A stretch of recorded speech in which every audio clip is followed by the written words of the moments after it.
Kajian Kitab.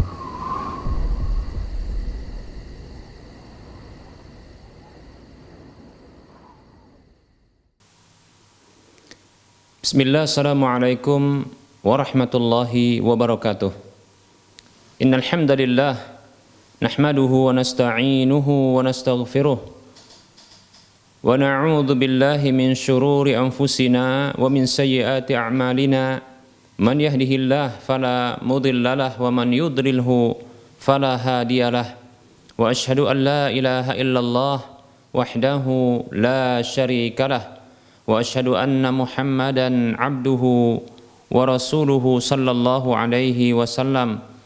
Qala Allahu jalla wa ala ya ayyuhalladzina amanu taqullaha haqqa tuqatih wa la tamutunna illa wa antum muslimun.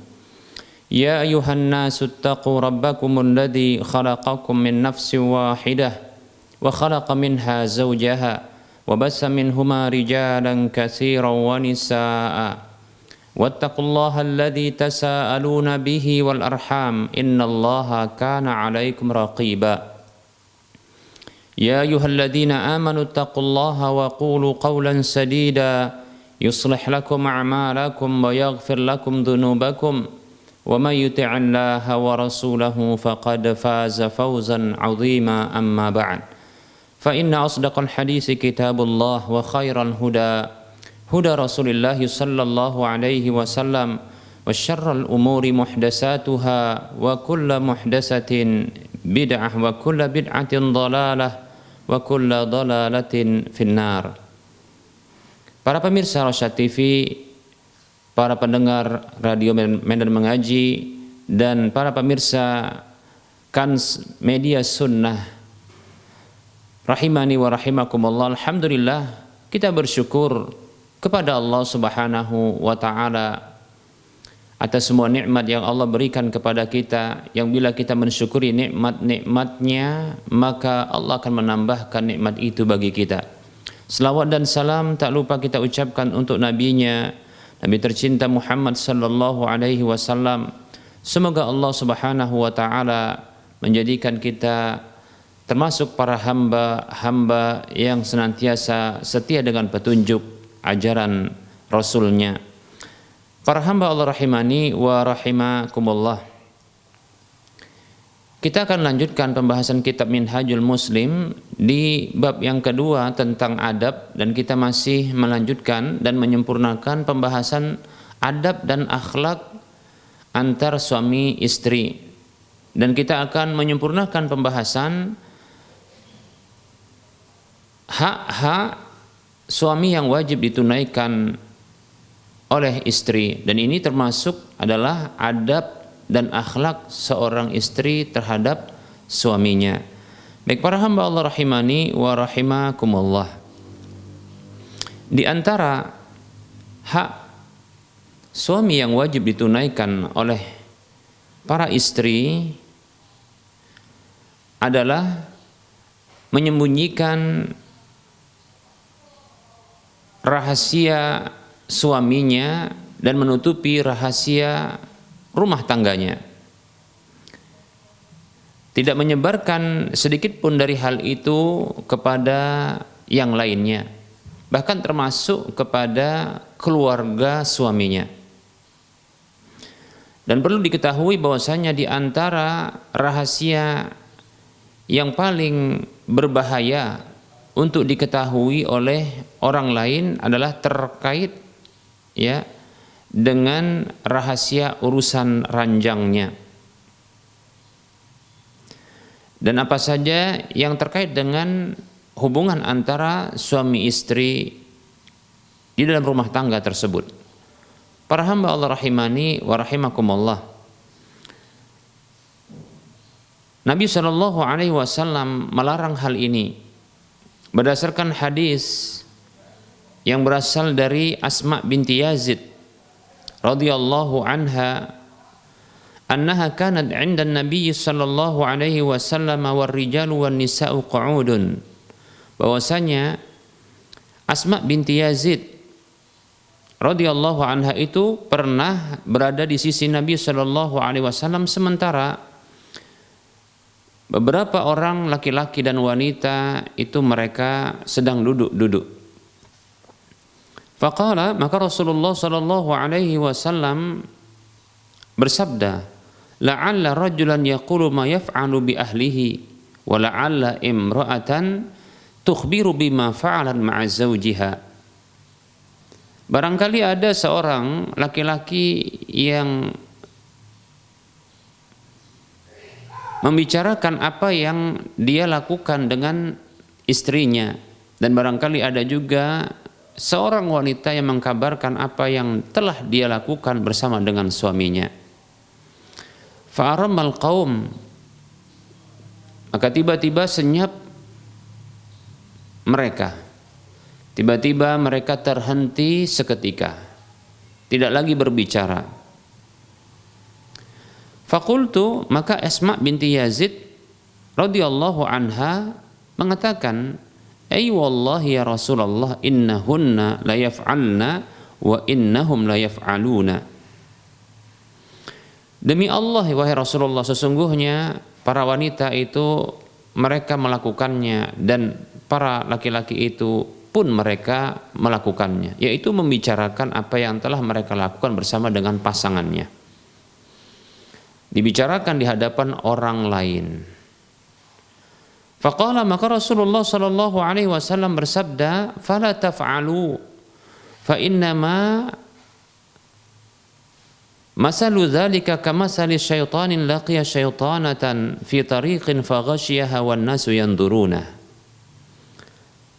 Maka Rasulullah SAW bersabda kepada mereka, fala taf'alu, janganlah kalian lakukan hal itu, karena sesungguhnya permisalan hal itu seperti satu setan laki-laki yang bertemu dengan setan perempuan di jalanan, lalu dia menggaulinya di jalanan itu, yaitu berhubungan badan dengannya di jalanan sementara orang-orang melihatnya. Baik para hamba Allah rahimani wa rahimakumullah. Hadis ini hadis yang dikeluarkan oleh Imam Ahmad dalam musnadnya dan disahihkan oleh Syekh Al-Albani rahimahullahu taala dalam Adabuz Zifaf atau Adabuz Zafaf. Baik para hamba Allah rahimani wa rahimakumullah. Menutupi dan menyembunyikan, merahasiakan apa saja yang menjadi rahasia suami dan rumah tangga suami bersama dengan dirinya, ini merupakan hak seorang suami atas istrinya.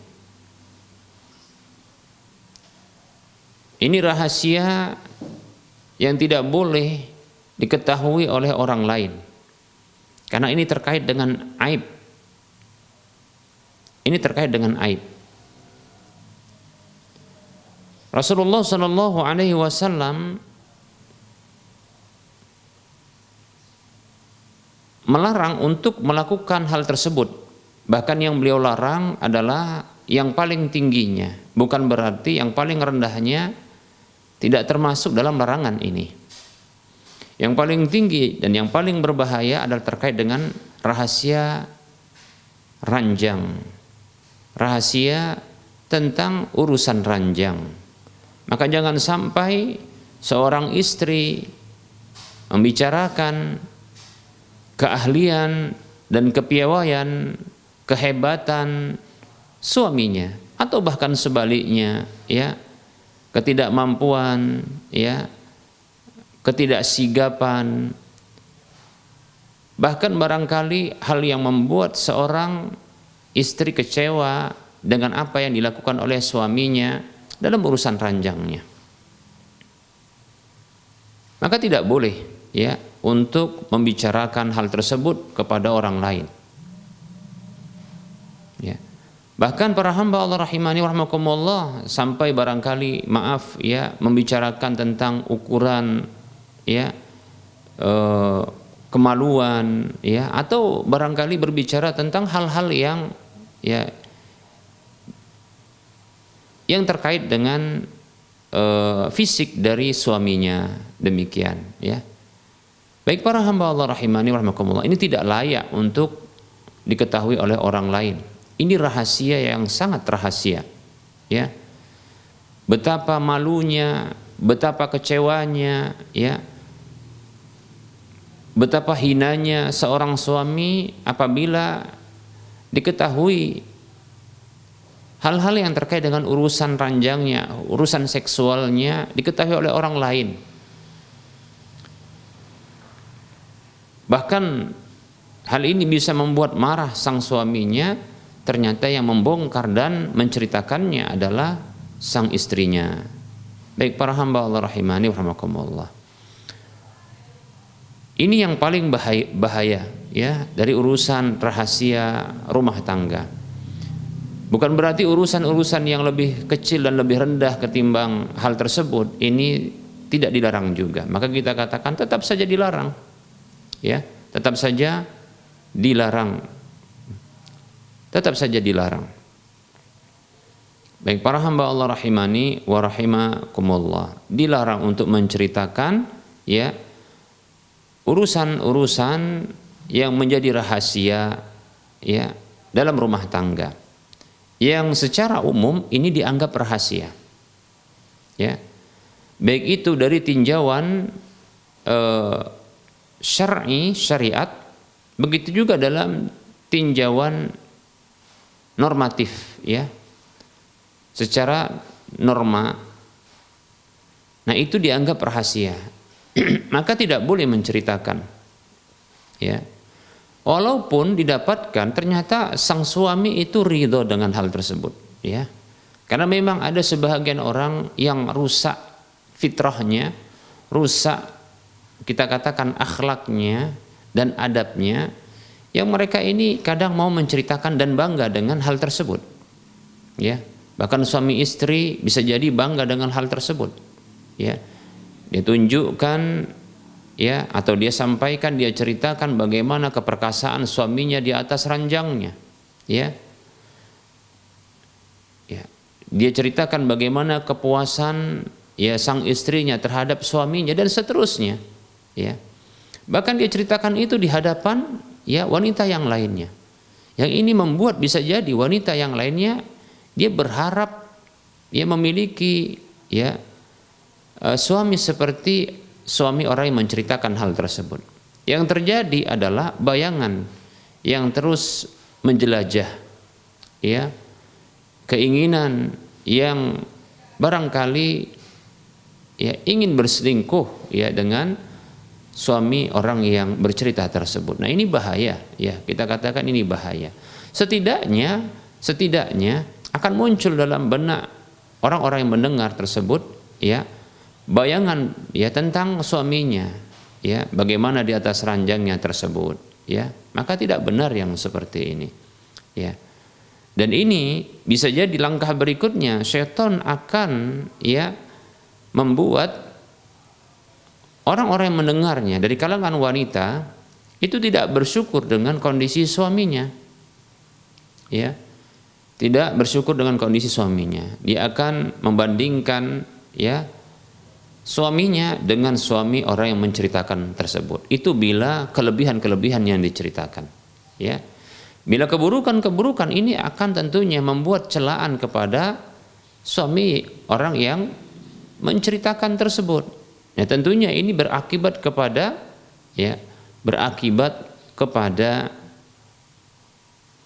rasa malu, rasa hina, dan ini bisa menimbulkan kemarahan bagi suaminya. Hati-hati wahai para istri ya.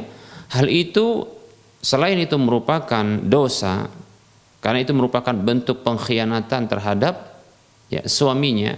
Ya mestinya sang istri itu menutupi ya dan menyembunyikan rahasia bahkan kejelekan-kejelekan dirinya ya. Yang semestinya seorang istri itu menjaga amanah ya, menjadi penutup bagi aib dirinya, malah ini menceritakan ya kepada orang lain. Baik para hamba Allah rahimani wa rahimakumullah, ini akan membuat marah ya sang suaminya. Ketahui para hamba Allah rahimani wa rahimakumullah, apabila seorang suami marah terhadap istrinya, ketahuilah bahwasanya ini akan mengakibatkan ya tidak akan diterima ibadah sang istrinya, ya, ibadah sang istrinya. Dalam sebuah hadis yang diriwayatkan oleh Al-Imam At-Tirmidzi dalam kitab Sunannya dan dihasankan oleh Syekh Al-Albani rahimahullahu taala dalam Sahihul Jami' di nomor urut hadis 3507 dari sahabat Abu Umamah radhiyallahu anhu, Rasulullah sallallahu alaihi wasallam bersabda, "Salasatun la tujawizu salatuhum adhanahum."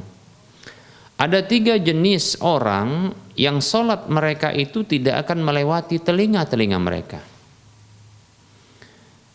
Nabi menyebutkan yang pertama al-abdul abiqu hatta yarji'a. Yang pertama adalah hamba budak belian, hamba sahaya yang lari dari tuannya sampai dia kembali. Kemudian yang kedua, wa mra'atun batat wa zawjuha 'alaiha sakhitun. Yang kedua adalah seorang istri yang berdiam, tinggal di sini batat bermalam maksudnya, ya. Dalam kondisi suaminya marah kepadanya. Tidak disebutkan di sini sebab marahnya. Yang jelas apabila suami marah dan ini adalah kemarahan yang syar'i dengan sebab yang syar'i, maka ini akan membuat ibadah salat seorang istri tidak akan melewati telinganya. Berikutnya wa imamu qaumin wa hum lahu karihun. Kemudian yang ketiga adalah seorang imam yang mengimami sekelompok orang dalam kondisi mereka itu benci kepadanya.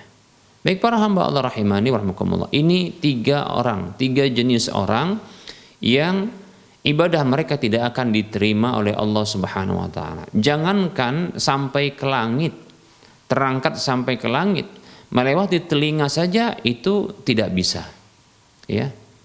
Melewati telinga saja itu tidak bisa. Masya Allah, ini ya sungguh bahaya. Sekhusyuk apapun solat seorang wanita, seorang istri, sebanyak apapun solat seorang istri, namun ternyata dia membuat marah suami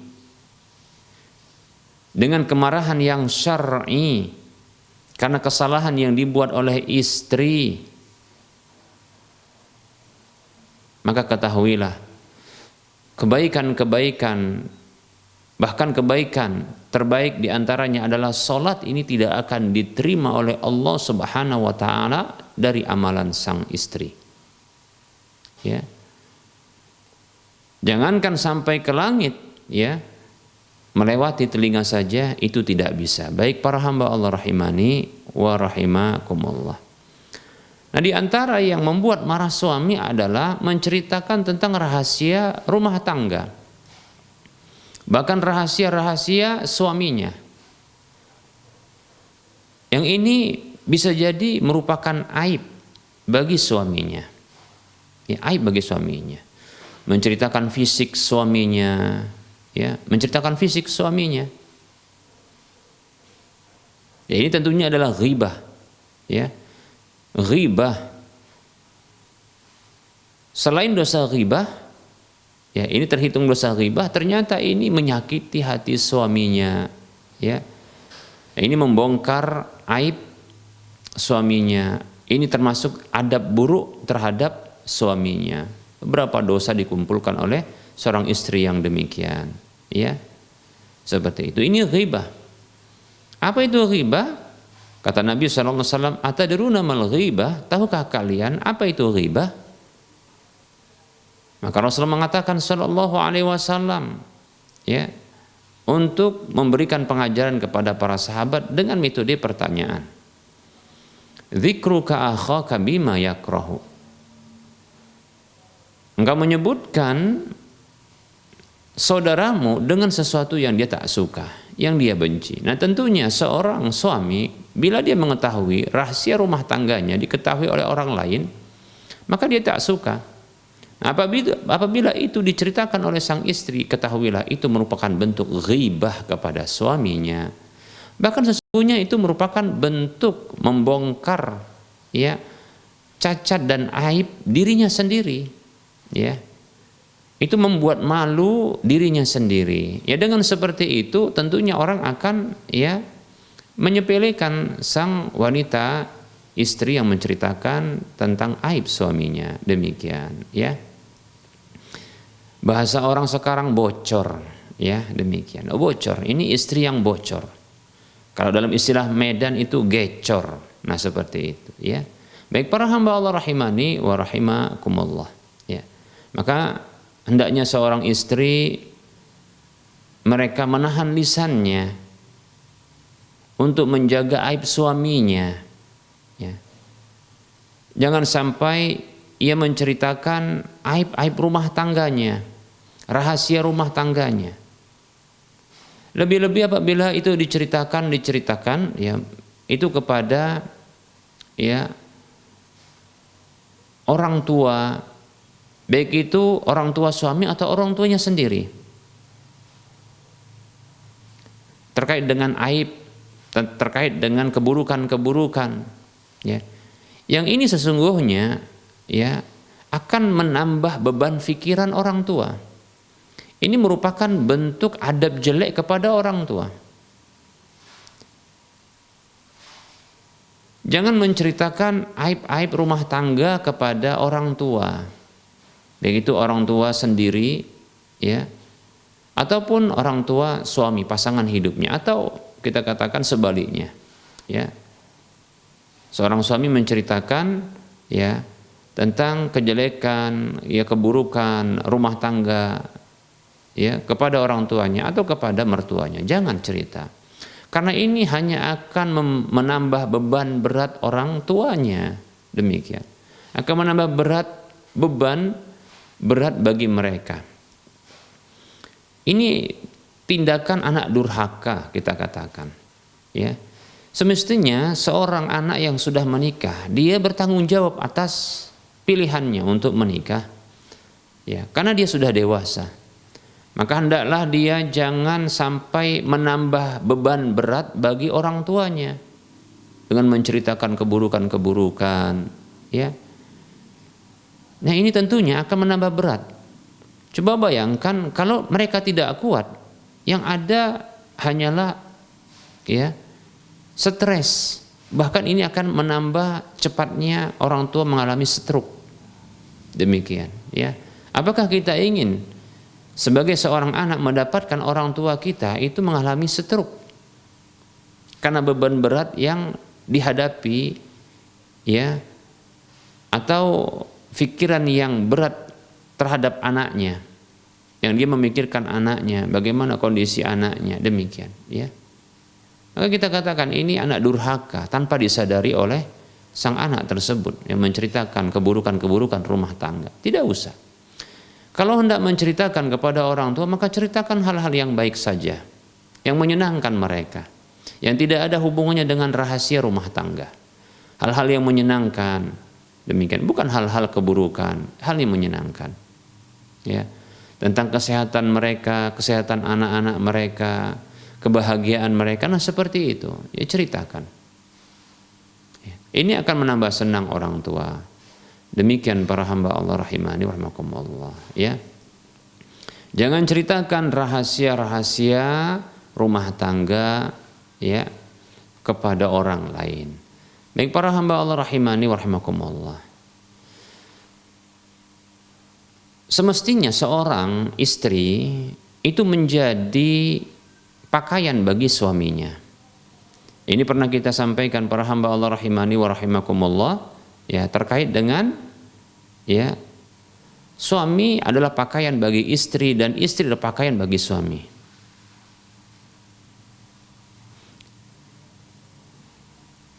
Allah Subhanahu wa taala berfirman di dalam surah Al-Baqarah 187. Allah mengatakan, a'udzu billahi minasyaitonir rajim. Hunna libasul lakum wa antum libasul lahun. Hunna libasul lakum. Mereka itu para istri adalah pakaian bagi kalian. para suami. Wa antum libasul lahun, dan kalian para suami adalah pakaian bagi mereka, yaitu para istri. Demikian. Baik para hamba Allah rahimani wa rahmakumullah, ini pernah kita sampaikan, tidak mengapa kita ulangi karena kita menyampaikan ya ayat ini itu dalam pembahasan hak ya seorang istri yang wajib ditunaikan oleh suami. Nah, giliran sekarang kita akan sebutkan ayat ini untuk menjelaskan tentang hak suami yang wajib ditunaikan istri. Hendaknya seorang istri menjadi pakaian bagi suaminya.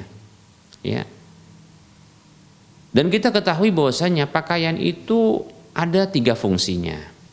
Yang pertama adalah menutupi aurat, aib dan cacat. Itu fungsi dari pakaian. Yang kedua,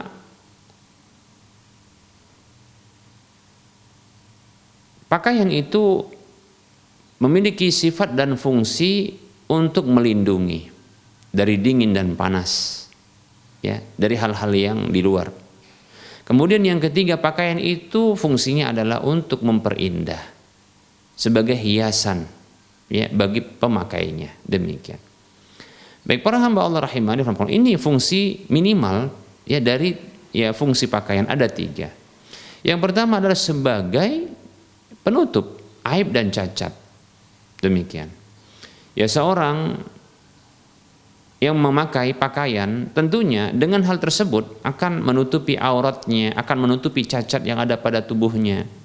Ya mungkin sebagian orang ya ketika dia menggunakan atau memakai pakaian ya dia menyengaja untuk memanjangkan sesuatu agar menutupi ya bagian dari tubuhnya karena dalam bagian tubuhnya itu ada cacatnya. Ya. Dan dalam Islam ya pakaian itu diwajibkan untuk menutupi aurat. Nah, demikian seperti itu, ya. Maka seorang istri hendaklah dia menjadi pakaian bagi suaminya, yaitu menutupi cacat suaminya, aurat suaminya, rahasia suaminya. Ya. Seorang istri hendaklah dia menjadi pakaian bagi suaminya yang menutupi ya aurat suaminya, rahasia suaminya, cacat dan aib suaminya. Demikian.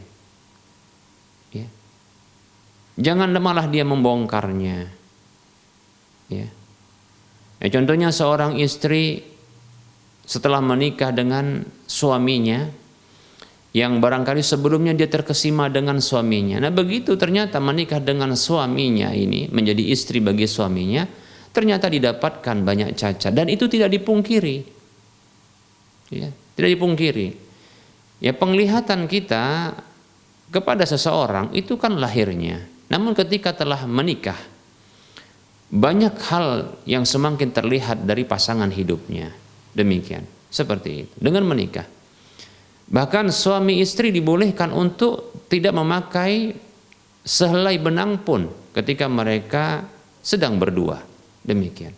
Nah tentunya diketahui akan diketahui banyak cacat pada masing-masing ya tubuh dari sang pasangan hidupnya. Terkhusus dalam pembahasan inilah suaminya. Bagi sang istri akan melihat kekurangan-kekurangan cacat pada tubuh suaminya. Itu terkait dengan lahiriah. Berikutnya juga barangkali ya ketika dia sebelum menikah dia mencari tahu tentang calon suaminya ini, didapatkan ternyata luar biasa akhlaknya. Demikian. Nah, ketika ternyata menikah baru disadari dan baru diketahui bahwasanya ternyata suami memiliki sifat-sifat yang lainnya yang tidak diketahui oleh orang lain atau tidak diketahui oleh comblangnya, ya, yang dia hanya mendengar dari comblang sepihak saja, atau memang tidak terlihat atau tidak terdengar oleh ya comblangnya. Demikian perantara yang menghubungkan pernikahan mereka. Tapi setelah sekian lama atau beberapa waktu setelah bersama didapatkan ada ya karakter, ada sifat, ada akhlak, ada adab yang ternyata ini ya muncul dan tampak setelah itu yang bisa jadi tidak diridhoi. Ini adalah aib. tak perlu pula untuk diceritakan. Tidak perlu untuk diceritakan. Ya. Demikian. Maka terima kekurangan, bahkan dilengkapi. Ya. Ditutupi, dilengkapi kekurangan tersebut. Bukan malah diceritakan, bukan malah kecewa, lantas dia mengumbar dan membongkar kepada orang lain. Demikian. Ya, dengan rasa kesal dan kecewanya dia ceritakan kepada orang lain. Tidak. Ya. Tidak benar seperti itu seorang istri melakukan demikian. Nah, bagaimana jadinya kalau seandainya ternyata hal ini akan berakhir dengan perceraian? Coba bayangkan, bukankah sang suami itu malu berikutnya, dan berikutnya adalah kondisi yang didapatkan oleh istri memalukan menjadi seorang janda? Kita katakan, kenapa ya kok memalukan menjadi kondisi seorang janda? Kita katakan, ya, apabila perceraian terjadi dan itu atas tuntutan seorang istri, dan itu dikarenakan mungkin sebagian akhlak yang didapatkan oleh istri pada suaminya yang ini tak bisa diridhoi barangkali, atau bisa sebenarnya untuk bisa bersabar saja, ya, maka ini tentunya tidak akan terjadi. Namun karena ketidaksabaran, maka dia pun minta cerai dari suaminya. Maka tentunya orang-orang sekitar akan mengetahui ternyata ini wanita-wanita yang tidak sabar. Kadang urusan-urusan sepele saja seorang wanita itu minta cerai dari suaminya. Ya, maka ini tidak benar. Kondisi janda karena perceraian ini terkadang menjadi poin khusus bagi laki-laki. Perhatikan wahai para wanita, ya, para istri, ya, di kalangan kami para laki-laki, ya, itu menjadi catatan penting, ya, untuk membedakan antara, ya, seorang janda yang ditinggal mati oleh suaminya dengan seorang janda yang bercerai. Ya. Kalau ditinggal mati oleh suaminya, ya ini mungkin tidak banyak pertanyaan ketika barangkali ingin diperantarai, ya, agar dia bisa mendapatkan jodohnya. Terkadang calon suami itu tidak akan banyak bertanya tentang seorang janda yang ditinggal mati oleh suaminya. Namun apabila seorang janda ini, ya, ditinggal mati, menjadi janda karena perceraian, maka ini banyak pertanyaan. Apa sebab perceraian? Mengapa terjadi perceraian? Demikian. Ini akan diusut. Mengapa terjadi perceraian? Ya. Nanti akan diketahui sebabnya adalah barangkali, ya, mungkin barangkali masalah harta, masalah sikap. Ini akan menjadi penilaian tersendiri. Demikian. Dan apabila barangkali sang calon suami ini ketika hendak menikahi janda karena janda cerai ini disebabkan karena beberapa, ya, poin-poin penting terkait dengan akhlak sang janda tersebut yang bercerai dari suaminya. Ini membuat dia tidak akan terpilih. Nah, seperti itu. Karena kekhawatiran, ya, kalaulah nanti dia memperistri sang janda tersebut, akhirnya akan terjadi hal yang sama, yaitu dia akan minta cerai dari dirinya. Demikian, seperti itu. Nah, kerugian ini kan terjadi bagi, ya, sang wanita tersebut. Maka para hamba Allah rahimani rahimakum, terkhusus, ya, para hamba wanita Allah Subhanahu wa taala, ya, jangan sampai, ya, gara-gara barangkali sebahagian dari, ya, akhlak suami, ya, ini membuat, ya, harus menceritakan, ya, kekurangan dirinya. Demikian, ya, baik itu pada fisiknya maupun pada karakternya. Maka bersabarlah. Sebagaimana seorang suami dituntut dia untuk bisa melihat kelebihan pasangan hidupnya, yaitu istrinya, maka seorang istri pun hendaknya dia mampu untuk melihat kelebihan suaminya, kemudian dia menutupi kekurangan suaminya. Demikian, ya, seperti itu. Kata Nabi SAW, la yafraq mu'minun mu'minatan in kariha minha khuluqan radhiya minha akhar. Hadisnya diriwayatkan oleh Imam Muslim. Janganlah ada seorang laki-laki beriman itu membenci istrinya yang beriman. Kalau dia tak suka dengan salah satu karakternya, maka dia bisa ridho dari yang lainnya, yaitu dari karakter atau sifat yang lainnya. Nah, seorang suami dituntut untuk melihat kelebihan istrinya, maka seorang istri pun dituntut juga untuk melihat kelebihan suaminya. Seperti itu. Ya, sebaliknya tentunya menutupi kekurangan-kekurangannya. Demikian. Baik, ini fungsi yang pertama dari pakaian tersebut, ya, yaitu menutupi cacat, aib dan aurat suaminya, rahasia-rahasia suaminya. Berikutnya yang kedua, ya, fungsi dari pakaian adalah melindungi, ya, melindungi suaminya, ya, dari gangguan-gangguan, ya, melindungi suaminya dari tercemarnya nama baiknya, melindungi suaminya dari hal-hal yang akan merugikan dan mendolimi suaminya. Demikian, seperti itu. Kemudian fungsi dari pakaian, fungsi ketiga dari pakaian tersebut adalah menjadi hiasan. Maka hendaklah seorang istri, ya, ini menjadikan suaminya itu indah dalam pandangan, ya, orang lain. Nah, ketika suaminya didapatkan suaminya itu memiliki keburukan, maka dia mampu untuk menampakkan, ya, keindahan. Nah, seperti itu. Agar suaminya ini, ya, tampak bagus, ya, tampak bagus dalam pandangan orang lain, ya, memiliki posisi bagus di sisi orang lain. Demikian, ya. Ini adalah istri yang solehah tentunya, ya, seperti itu. Dia tidak ingin suaminya, ya, itu mendapatkan keburukan, ya, tidak ingin suaminya, ya, mendapatkan kejelekan. Bahkan dia membantu suaminya agar terjaga nama baiknya, ya, tetap menjadi orang yang dihormati oleh orang-orang di sekitarnya. Demikian. Para hamba Allah rahimani wa rahimakumullah. Baik, ya, ini adalah hak suami yang wajib ditunaikan oleh istri. Baik, para hamba Allah rahimani wa rahimakumullah, kita cukupkan untuk penyampaian materi pada pertemuan kali ini. Insyaallah taala kita akan lanjutkan pada waktu mendatang. Kita buka sesi soal jawab.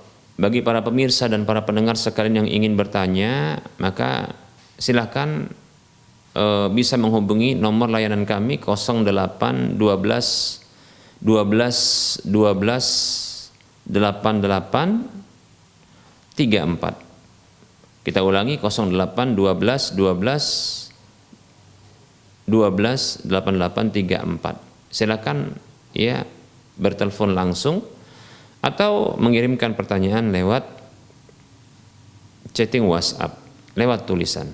Baik, ada pertanyaan, ya. Assalamualaikum Ustaz, apakah boleh suami istri mandi bersama? Masya Allah, ya.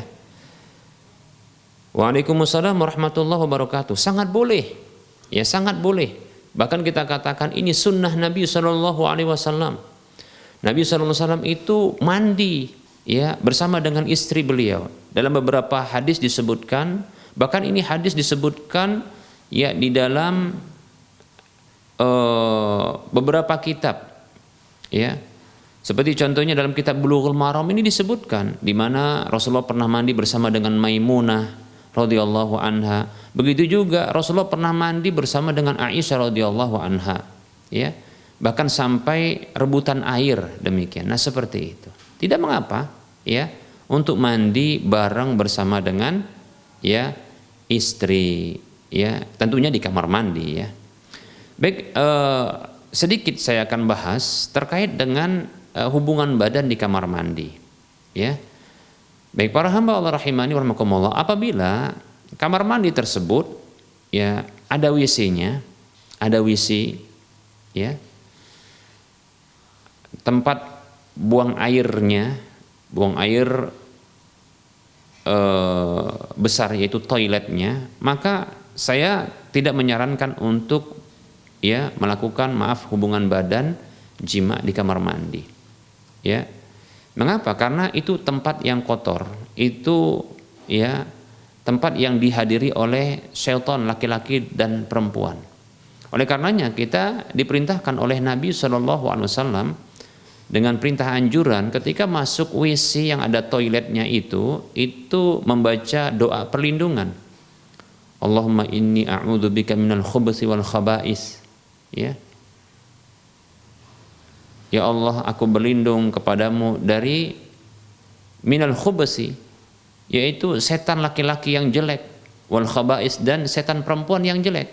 Ya tentunya jelek semua ini, yang buruk dan jelek. Nah, jangan sampai berhubungan badan di WC. Ingat ya, WC yang ada toiletnya, kamar mandi yang ada toiletnya. Jangan, itu tempat syaitan laki-laki dan perempuan. Namun apabila terpisah antara ya kamar mandi dengan WC, kamar mandi ini sendiri, WC itu sendiri, maka saya condong boleh untuk berhubungan badan. Kalau seandainya mereka ingin berhubungan badan di WC, di kamar mandi yang tidak ada WC-nya, maka tempat ini insya Allah Taala aman dari syaitan. Tentunya ya ketika membuka pakaian ini harus ya membaca Bismillah, ya, karena kata Nabi SAW, satru ma baina aurati bani Adam, ya, wa ayunil jin an yaqula Bismillah, ya. Penutup antara aurat anak Adam dengan pandangan jin itu adalah ia membaca Bismillah, demikian, ya, membaca Bismillah, demikian. Baik para hamba Allah rahimani wa rahmakumullah, ya. Jadi dibedakan antara ya kamar mandi yang ada WC dengan kamar mandi yang tidak ada WC-nya, ya, bila ingin berhubungan badan. Kalau ada WC-nya maka jangan berhubungan badan di sana. Kalau tidak ada WC-nya maka silahkan. Wallahu ta'ala a'lam.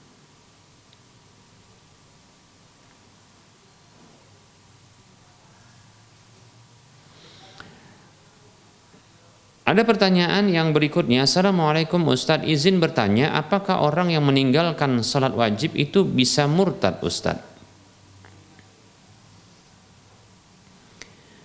Waalaikumsalam warahmatullahi wabarakatuh. Para ulama mereka berbeda pendapat tentang hal ini. Ya, para ulama mereka berbeda pendapat tentang hal ini, ya, menjadi dua pendapat. Pendapat yang pertama, pendapat yang mengatakan ya orang yang meninggalkan satu salat saja, salat wajib, maka ya ini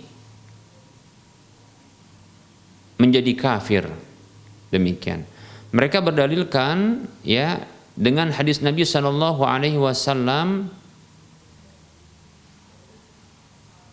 yang mengatakan al-ahdul ladzi bainana wa bainahum as-salah faman tarakaha faqad kafara. Sesuatu pembeda antara kita dengan mereka, kita itu maksudnya orang Islam, mereka itu maksudnya orang kafir, adalah salat. Maka siapa saja meninggalkannya maka faqad kafara, maka sungguh dia telah kafir. Begitu ya yang dipahami oleh mereka. Ini hadisnya sahih, demikian, ya. Baik para hamba Allah rahimakumullah. Pendapat yang lain, pendapat yang mengatakan tidak kafir.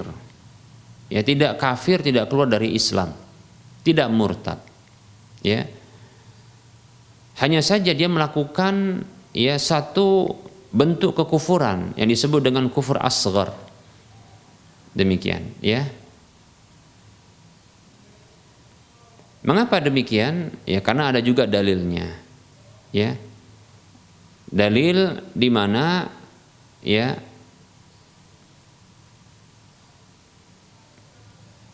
hadis yang menunjukkan bahwa awalu ma yuqda,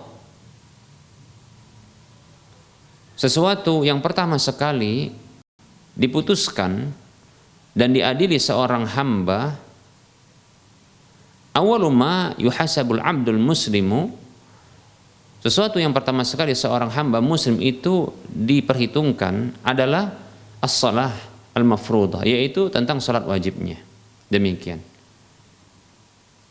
Bila didapatkan kesempurnaan, maka dia mendapatkan kebahagiaan. Namun apabila dia mendapatkan kekurangan, maka dikatakan oleh Allah Subhanahu wa taala kepada para malaikatnya, "Unduru hal li 'abdi tatawwu'un."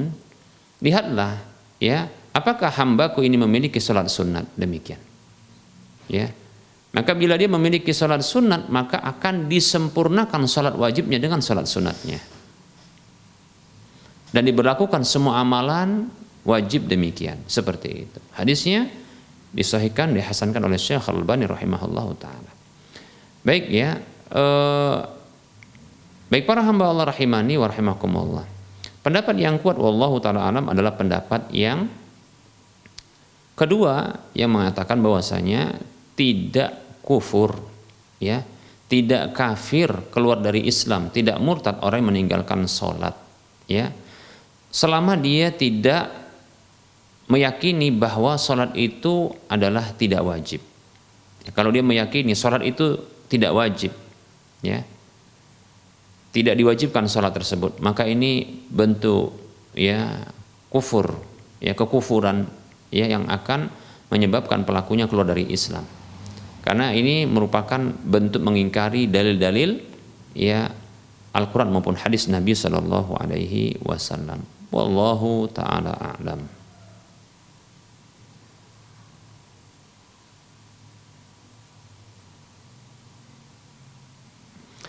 Pertanyaan berikutnya, Assalamualaikum Ustaz, izin bertanya, sebenarnya boleh tidak wanita rutin ke salon kecantikan, perawatan wajah, lulur tubuh, dan seterusnya?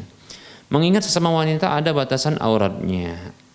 Ada hukumnya tidak Ustaz? Jazakallahu khairan Ustaz atas jawabannya.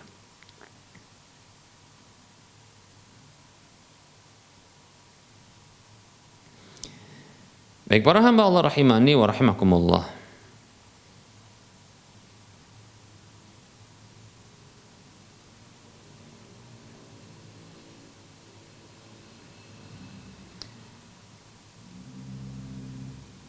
Kita akan sebutkan dalil hadis Nabi Sallallahu Alaihi Wasallam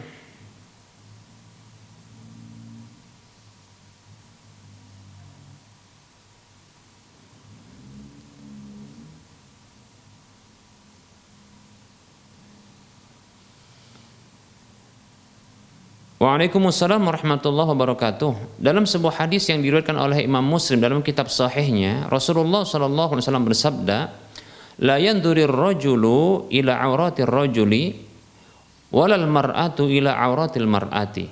Kata Nabi SAW, janganlah seorang laki-laki melihat aurat laki-laki lainnya, dan janganlah seorang wanita melihat aurat wanita lainnya. Nah, apabila melakukan perawatan diri di salon-salon kecantikan ini dengan membuka aurat, lebih-lebih adalah aurat yang besar, ya, bukan aurat yang biasa tampak kepada mahramnya, tapi aurat-aurat besar seperti contohnya bagian dadanya, bagian pahanya, bahkan bagian bokong dan kemaluannya, bagian perutnya, maka yang seperti ini tidak layak, tidak boleh. Ya. Jadi batasan aurat perempuan untuk boleh dilihat oleh perempuan yang lainnya adalah sebatas dengan aurat yang boleh tampak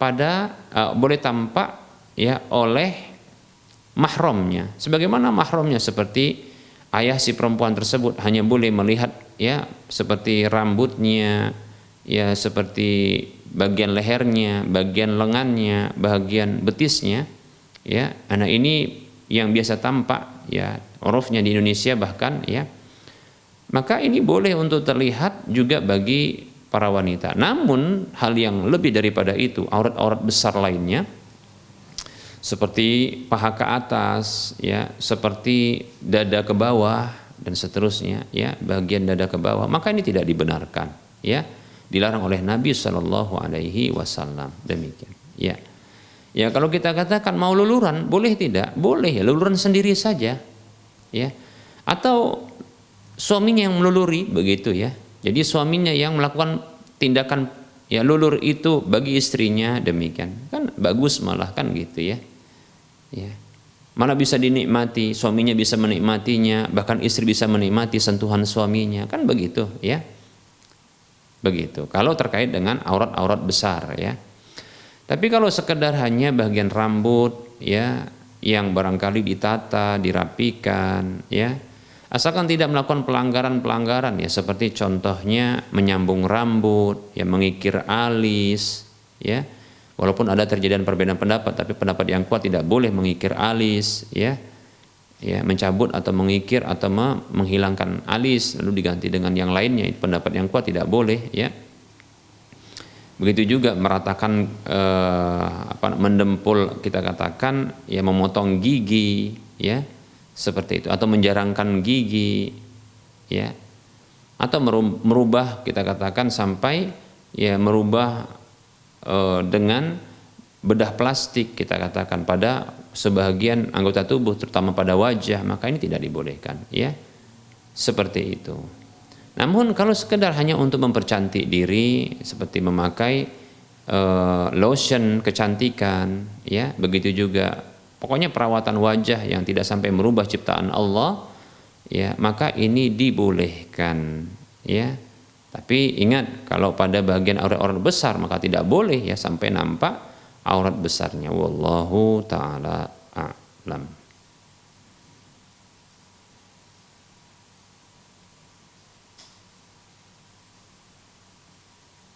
Wa anti fajazakillahu khairah. Baik, ada pertanyaan berikutnya.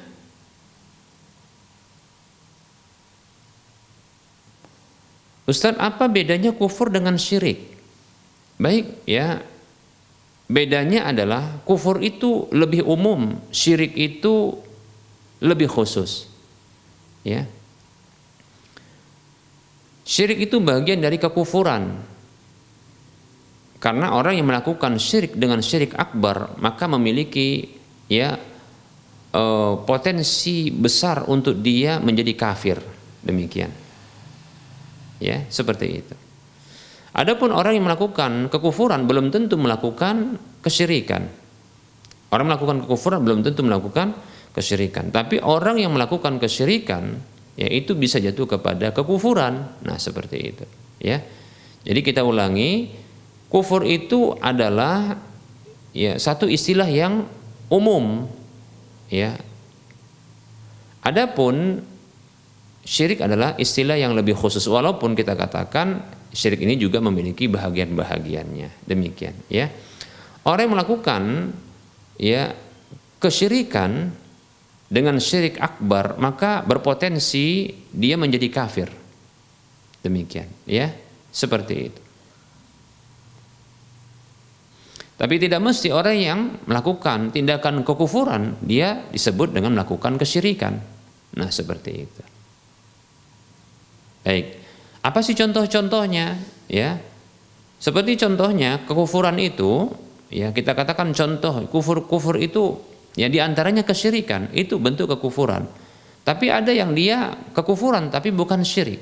Apa itu contohnya? Seperti melakukan penghinaan kepada Allah dan Rasulnya, memperolok-olok Allah dan Rasulnya. Kata Allah Subhanahu wa taala dalam surah At-Taubah, "Qul abillahi wa ayatihi wa rasulihi kuntum tastahzi'un la ta'tadiru qad kafartum ba'da imanikum." Apakah terhadap Allah, ayat-ayatnya dan Rasulnya kalian itu memperolok-olok, mengejek, menghina, merendahkan? Jangan kalian cari alasan lagi, sungguh kalian telah kafir setelah kalian beriman. Lihat, ya. Nah, itu bentuk kekufuran. Tapi apakah tindakan penghinaan, memperolok-olok ya ini Allah dan Rasulnya ini dan ayat-ayat Allah ini merupakan bentuk kesyirikan? Jawabannya tidak. Ya, demikian. Ini kekufuran.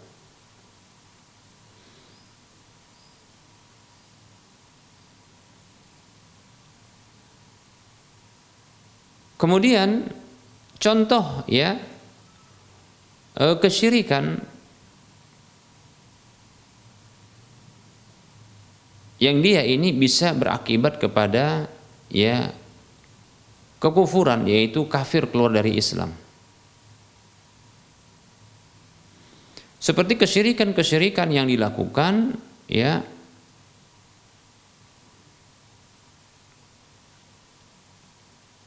oleh manusia, yaitu melakukan penyembahan, ya, melakukan penyembahan. Seperti contohnya yang dilakukan oleh sebagian orang yang mereka ini bertanya kepada dukun dan mempercayai dukun tersebut, ya. Yang Rasulullah SAW itu menyatakan bentuk kekufuran. Perhatikan, ya, Rasulullah SAW mengatakan, man ata haidon au imra'atan fi duburiha au kahinan fasaddaqahu bima yaqul faqad kafara bima unzila ala Muhammad sallallahu alaihi wasallam. Atau kama qala sallallahu alaihi wasallam. Kata Nabi sallallahu alaihi wasallam, siapa saja yang mendatangi menggauli istrinya dalam kondisi haid atau mendatangi istrinya dalam kondisi pada duburnya, itu menggaulinya, menjimainya pada duburnya, tempat keluarnya feses, atau siapa saja yang datang kepada dukun lalu membenarkan perkataan dukun itu, maka sungguh dia telah kufur. Lihat, ini kekafiran, ya, kekufuran, ya, dengan terhadap apa yang diturunkan kepada Nabi Muhammad SAW. Ini merupakan tindakan kekufuran. Di antaranya disebutkan tadi adalah mendatangi dukun lalu membenarkan apa yang diucapkan. Ketahui bahwasanya datang kepada dukun lalu membenarkan apa yang diucapkannya, seperti pengkabaran tentang hal-hal yang gaib. Nah, ini merupakan kesyirikan. Karena menjadikan dukun itu sebagai tandingan bagi Allah Subhanahu wa taala dalam ya mengetahui perkara yang gaib. Karena Allah alimul ghaibi wasyahadah. Dialah Allah zat yang mengetahui perkara yang gaib lagi yang tampak nyata. Lalu diyakini dukun ini ya itu bisa mengetahui perkara yang gaib. Lalu ketika dia mengkabarkan perkara yang gaib lalu dibenarkan. Maka ini tindakan kekufuran, demikian ya. Seperti itu. Jadi kesimpulannya, kufur itu lebih luas dan lebih umum. Adapun syirik itu bahagian dari kekufuran. Wallahu taala a'lam. Baik para hamba Allah rahimani wa rahmakumullah, sudah masuk waktu sholat duhur untuk wilayah Medan dan sekitarnya. Kita cukupkan kajian kita pada pertemuan kali ini. Tentunya dalam penyampaian ini banyak kekurangan, kesalahan dan kekeliruan. Kepada Allah saya mohon ampun, dan kepada para pemirsa dan para pendengar sekalian saya mohon maaf. Kebenaran ambillah, kesalahan, kekurangan dan kekeliruan tinggalkanlah. Para hamba Allah rahimani wa rahimakumullah, sebelum kita mengakhiri kajian ini, seperti biasa kita memberikan motivasi kepada saudara seiman seluruhnya. Mari kita miliki aset akhirat, yang minimal aset akhirat tersebut adalah 700 kali lipatnya, yang pahalanya akan terus mengalir, ya, mengalir kepada orang yang melakukannya, orang yang menyambutnya. Mari kita salurkan, ya, infakkan, salurkan, ya, dana kita, harta kita untuk menjadi sedekah jariah dalam rangka pembebasan lahan masjid yang disebut dengan Masjid Al-Muwahhidin untuk wilayah Medan dan sekitarnya. Baik, silahkan ya salurkan infak dan sedekah jariah Anda ke nomor rekening berikut ini: Bank Syariah Indonesia atau Bank Syariah Mandiri di nomor 7127485555 atas nama Yayasan Lajnah Dakwah Medan, kode bank 451. Dan di layar kaca Anda bisa mendapatkan informasi seperti ini. Dan jangan lupa ya, sisihkan, berikan ya harta Anda agar menjadi aset akhirat bagi Anda. Semoga bermanfaat. Mohon maaf atas segala kekurangan. Kita ketemu lagi di lain kesempatan. Wassallallahu ala Muhammad wa ala alihi wa ashabihi ajma'in. Subhanakallahumma wa bihamdika asyhadu an la ilaha illa anta astaghfiruka wa atubu ilaika. Walhamdulillahirabbil alamin. Wassalamualaikum warahmatullahi wabarakatuh.